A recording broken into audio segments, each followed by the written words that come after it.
So to start, I'm going to be making the buttermilk. This is the recipe that I always use to make my buttermilk. It is super simple. All you need is some milk and some vinegar, and then you stir it and then you let it sit for 10 minutes. By the way, I will be putting every recipe that I use in this video in the description.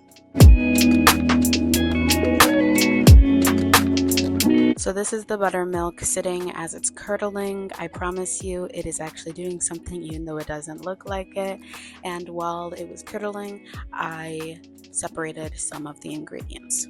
So here I'm adding the hot water to the cocoa powder and stirring it.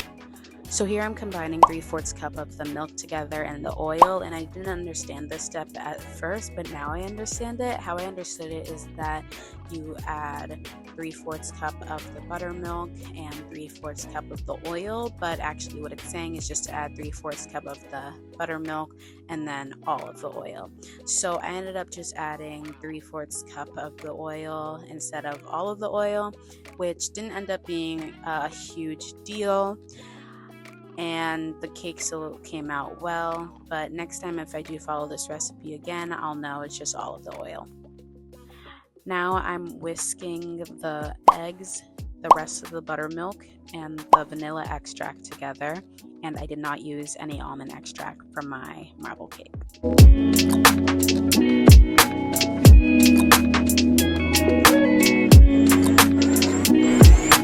Now I'm using my stand mixer to make a big mess while I combine the flour, the sugar, the baking powder, the baking soda, and the salt together for 10 seconds.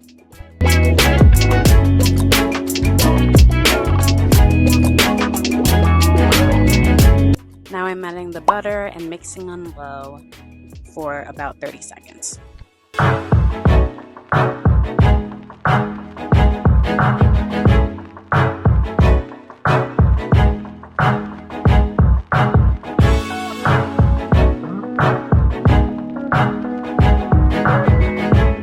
Now I'm adding the buttermilk and oil mixture I made earlier.